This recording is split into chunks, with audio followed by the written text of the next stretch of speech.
Karibu katika Genesis hadi Ufunuo, episode 39. Leo tunatembelea mahali pakuu katika historia ya Israeli, mlima wa Sinai. Hapa Mungu alikutana na watu wake kwa namna isiyowahi kutokea.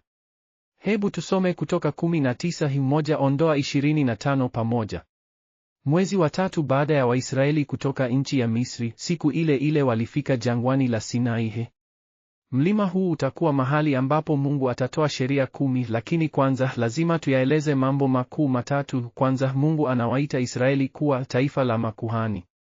Pili, Mungu anaweka mipaka kali ili kulinda utakatifu wake. Tatu, watu wanahitaji maandalizi makuu kabla ya kukutana na Mungu. Kuna mambo mengi tunayasahau kuhusu mlima wa Sinai.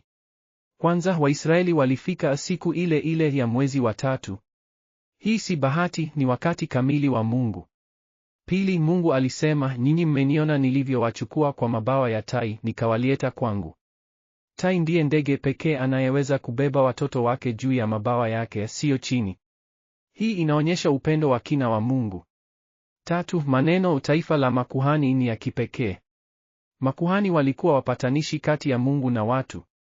Mungu anasema taifa lote litakuwa makuhani, watakuwa wapatanishi wa dunia nzima.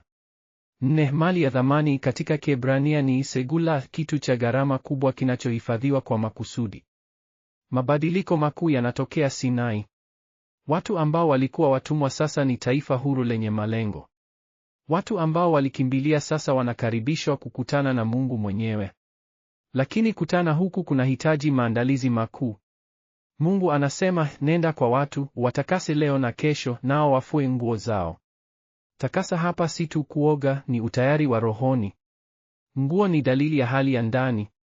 Pia Mungu anaweka mipaka, jihadharini msipande mlimani wala kushika ukingo wake. Hii si ukatili, ni mapenzi. Utukufu wa Mungu ni kama moto ukaribu sana.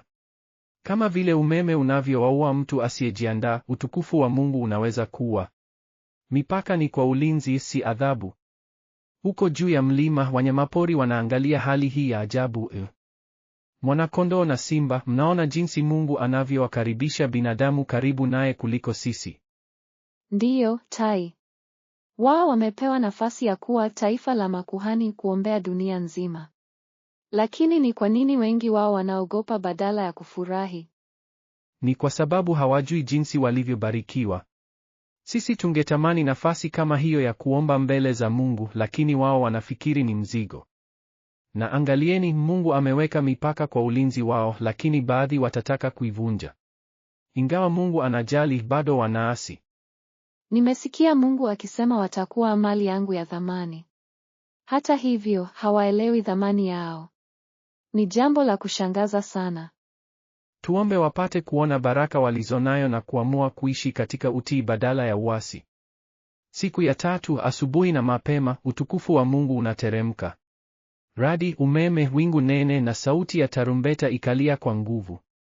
Watu wote katika kambi wakatetemeka. Hii si hofu ya kibinafsi, ni utambuko wa utukufu wa Mungu. Mlima wote ukatitirika moshi na kutetemeka kama tanuru. Mungu anateremka katika moto. Musa anapanda juu na Mungu anamkumbusha mara nyingine kuhusu mipaka. Shuka, wonya watu wasije wakaivunja mipaka ili wamtazame Mungu, na wengi wao wakaangamia. Hata makuhani wanahitaji kujitakasa. Heshima ya utakatifu si mchezo, ni jambo la mauti au uzima. Je, hii inamaanisha nini kwetu leo? Kwanza, tumeitwa kuwa makuhani wa kifalme. 1 Petro 2:9. Kazi yetu ni kuombea dunia, si kujiombea tu.